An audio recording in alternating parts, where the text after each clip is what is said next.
My guest today is Dr. Paul Newton. You want to find out what kind of doctor? Keep watching the show. Welcome to Small Talk.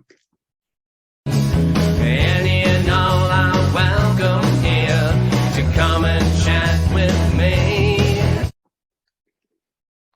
Good morning, everyone. Well, it's morning here in Chilliwack, and it's been crazy windy since yesterday morning. My guest is in Ottawa, so let's find out what it's like for him. Time to meet Dr. Paul Newton. Welcome to the show, Dr. Paul.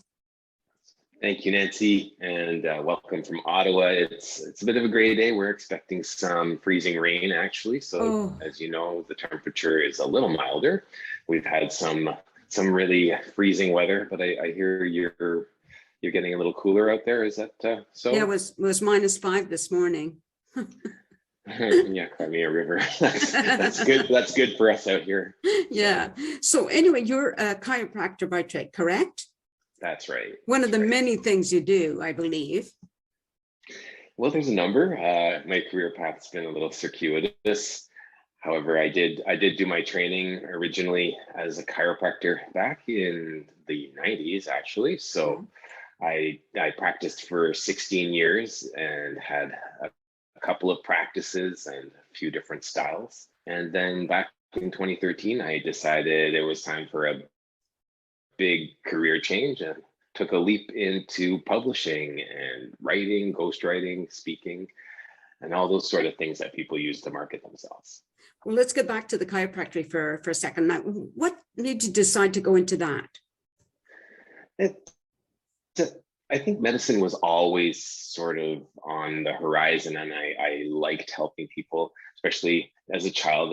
And I think, there was an era, and I'm going to admit that there were just a few things that like guys and girls wanted to be, and you chose doctor or lawyer or fireman or policeman or whatever. So the doctor was on the horizon, and then going into university, I thought, well, maybe scientist and researcher. And in trying things out, which is really, I guess, what I should advise most people to do, is try it before you buy it and see how you like it. And working in different labs and in co-op, I found that was not the thing for me. Okay. And in terms of going into medicine, the competition and all that, I sort of didn't feel like getting into that. But I did end up jumping into the competitive sort of chiropractic lane because it's pretty hard to get into that as well. Right. But I think what I really liked about it was just the experience of going with my father to his chiropractor.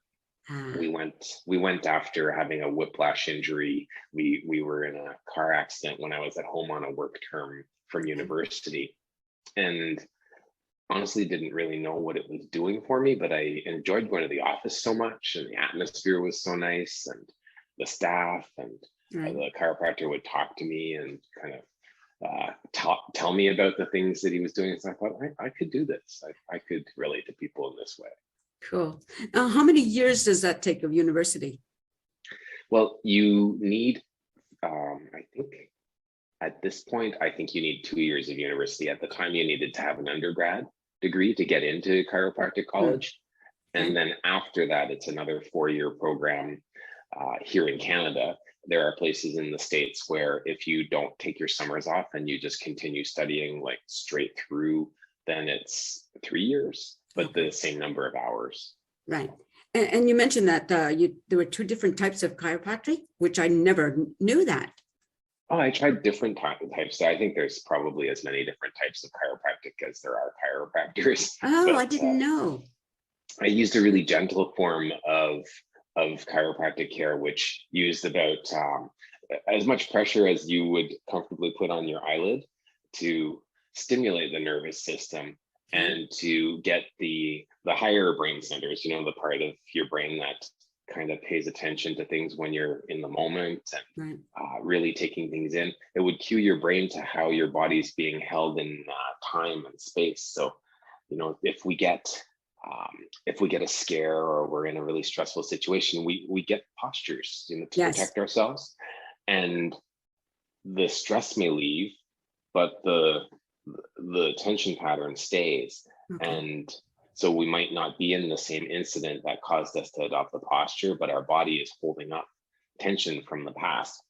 And then by touching the right place and getting your brain to just become aware that you're safe and that your body can get out of the fight or flight mode, I would see people's posture reshape, and then them start to become more present in their bodies and have their body more adaptable to the moment that they're in. Right. Wow. That's so fascinating. You know, I think about it because one of the things I've always done is when I'm in, I'm not good socially. So when I'm in a situation where I don't know people, I know I pull my shoulders in, you know, and I try consciously to be aware of it now so that I can just relax a little bit. Anyway, let's go back to changing the subject to being an author. Now, do you own a celebrity expert author? Is that your co-owner? Oh, you're co-owner. Okay. Yeah, Bob Burnham, who you talked to first, Right. he is my partner in the business venture of Celebrity Expert Author. We have a couple of names we publish under, Celebrity Expert Author being one, Expert Author Press, and so we use those names with our clients. And basically, what we're doing is we're handling the whole act of publishing. And you're still considered self-published. Right. However, because we're putting a professional brand onto it, it elevates the level of perception of your book.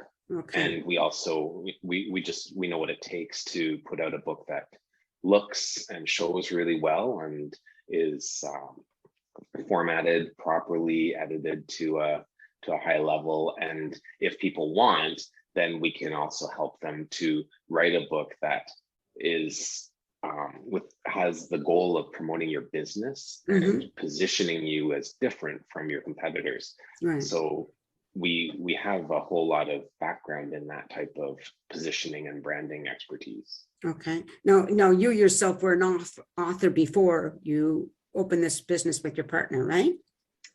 You know what? I had always wanted to be, and I had tried writing for years. I would write and then never get anywhere. Yeah. And it wasn't until I got into partnership with Bob that I learned what it took to pull a book together. Okay. And to actually get the whole process going from start to finish, because it's not just about writing the right number of words. It's carrying an idea all the way through from start to finish through a book, and then taking all the ideas where typically people go off in tangents in every direction, and linking them to that through line that you carry all the way through the book, right, so that you can make a promise to the reader that you're going to create some sort of transformation in their life. And then everything that you're talking about along the way is linked to that promise. And in learning that, I've grasped so many things, like in terms of helping businesses really find one core message that all their products relate to, or people that have a whole lot of what seems like unrelated different paths they've taken to get to where they are at this time, and then finding that common thread that ties them all together and what makes them so unique. So these sort of things I've always been really good at pulling out, because I think as a doctor, as somebody who's had to interview thousands of patients to find out what's really going on there, and what makes you who you are, and why are you experiencing a lot of problems and pain, whereas somebody else in the same situation doesn't. Like, just getting to know what's really going on, that skill from being a doctor seems to have been transferable to being a publisher, an author, a coach for TEDx speakers. Oh, okay. Yeah. So tell me about some of your books that you've put out. In terms of written personally, or the books that your personal books? Quite frankly, they are related to business. Okay. It's and since we're in the business of publishing a book or writing a book, and the first book was How to Be a Celebrity Expert Author. And that book was really focused on how you position yourself as different from other people in the same field, how you actually tell your story so that it's interesting to the people that you want to attract, and really was about marketing. Okay. And so I did pull in experiences as being a chiropractor and experiences of other chiropractors into that. But we also talked about writing a book. Mm. So that was a book about writing a book. And the second book as well, the Expert Author Effect, was Right. also a book about what you can use a book for if you're promoting your business. Right. The concept being that if you want to write a book and then be seen as an authority in a certain field, or you want to be able to promote a business that you're in, you have to write the right book. It can't just be a book about your area of expertise or all the knowledge you have. It's got to relate to the reader, and it has to relate to them from their perspective. Right. Okay. Because I always talk to people, if I started talking to you about all the bones in the skeleton as a chiropractor, and the muscles and where they start and where they finish, and the nerves that innervate them, it doesn't take long before your eyes glaze over. Right.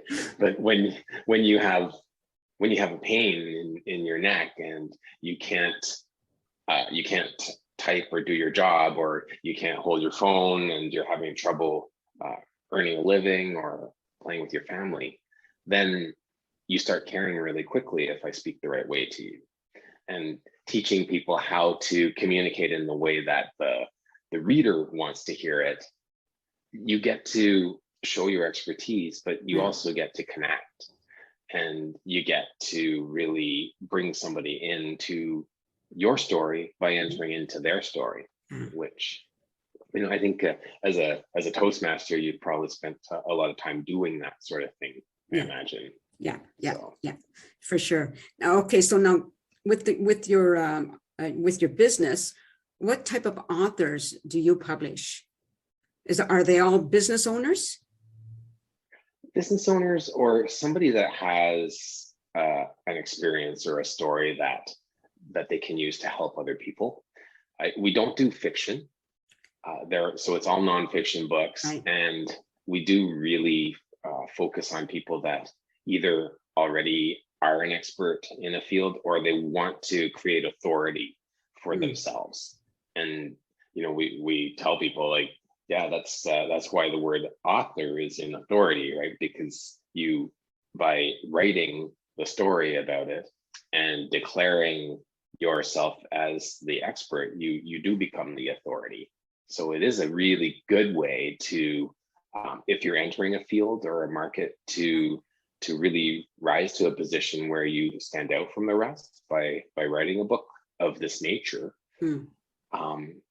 The thing is, it has to be a healthy balance. You can't just talk about the expertise you have, or the discipline that you're talking about, or the system that you use to create results. You have to pull in the reader's experience, and you have to get them to really connect to the problem that they have and how they experience it. And you really have to pull in the emotion, or people they won't care. They won't relate to it or feel that it has anything to do with them. Right. So can you give me an example of what type of author you would have, like what type of business they might have or expertise? Well, I have done a number of books, say, for chiropractors, and that's the profession. I've had dentists. Okay. We have a client right now that is doing a series of 4 books on how to run orthodontic practices. Okay. Some of the more interesting ones have been in really kind of boring industries like heating and air conditioning. But the stories are so interesting if the person's interesting, and it really depends on how much a person is willing to open up and share the different experiences that they've had. Right. Because one thing I've learned, just either in writing and presenting, is that people just love any story. And frankly, it's not the extraordinary situations that really get us. It's the mundane, everyday life experiences that we can see ourselves in, Right. you know, just like Something you can relate to. yeah, Yeah. like I mean, walking through the supermarket and seeing things, or having memories because you see a product that reminds you of your childhood, or Yeah. it always makes you think of something you used to do in school. Hmm. And just if that's done well, it can set the tone for the book and for the relationship that you're establishing with your reader. Right. Now, you mentioned that it's still considered, those authors are still considered self-publishing. So how so? Like you help them, they submit their manuscript, right? Yeah. And then what They, happens from that point? well, first I'll tell you about publishing. Okay. I mean, in terms of being published now, it has never been easier for a person to become an author, Mm-hmm. because with all the platforms that are available to create your book, get it printed, and then get it into distribution, which means having it found on Amazon, say, or getting it into bookstores. Now, getting to being published, it just means having your book in print. Okay. So you would have a manuscript of however many thousand words. We usually aim for around 100, or we aim for around 25 to 30,000 words. That will make a book that is, it's not very big. Like it's about half the size of what you think a self-help book would be. Okay. But if you go smaller than that, it starts to look like a pamphlet. Right. Right. And so typically you're reading, if you grab a self-help book, I think I'm going to freeze in a moment. I'm sorry. That's okay. Typically the size of that book is about, I would say maybe 50,000 words, 60,000 words, which Okay. would make it about 220 to 250 pages. Ah, okay. Right? So that just gives you a ballpark. But as soon as you get your book in print, then you're published. Now, if you're looking at being carried by or distributed by Amazon or by bookstores, that's another game. Right. And so getting into the market by doing it yourself means that you have to create your own following. You have to do the marketing. You have to get people interested in your subject matter and get them to purchase your book. Right.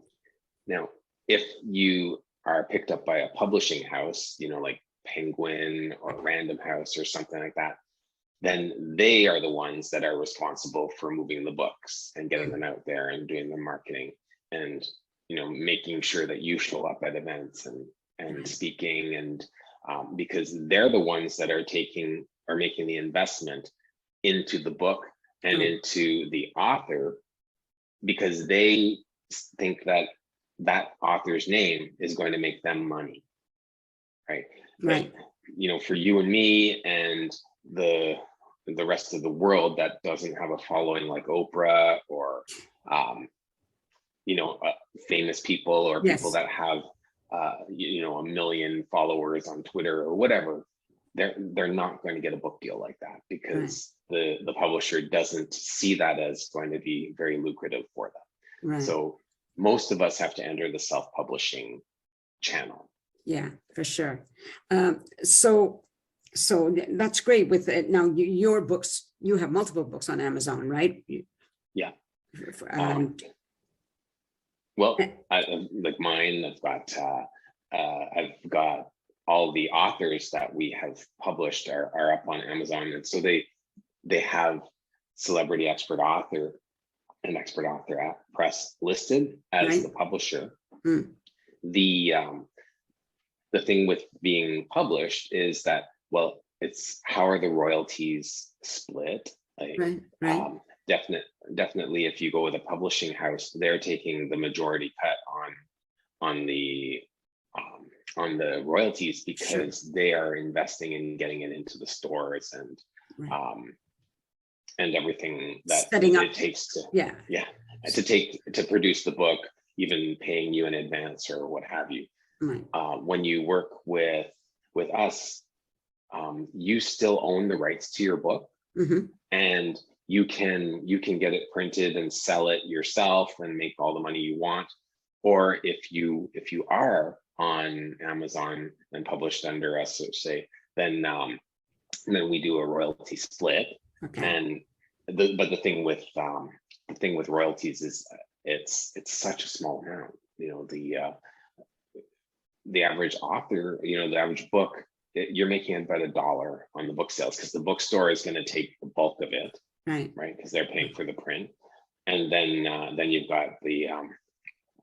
got Amazon distributing it, taking their cut, and then you've got you and me, and we're splitting such a small amount that there really isn't any money in the book sales. Right. So that's why we focus on teaching the author, will use the book as the marketing tool for your business, because for sure you make more money by working with your clients or selling your products. Right. And so we've got people that, like the orthodontists that are not the orthodontists, the people that market to orthodontists. When they get an orthodontist client, I think one client is probably, when they work with them for the year to do their marketing, I would say it's upwards of $100,000 of business. Okay. Right. So giving a book away to get a client like that is worth your while. For sure. Right? And it's a great marketing tool to show that we actually know how to help you. Right. And the thing that we've done with their book is we've included all sorts of stories about where the orthodontic office was, what was done, what happened, and then where they got to. And when another orthodontist reads those stories and sees the transformation that somebody just like them had, then it builds credibility in these two guys that say that, they have no orthodontic background, but know how to market for orthodontic offices. Right.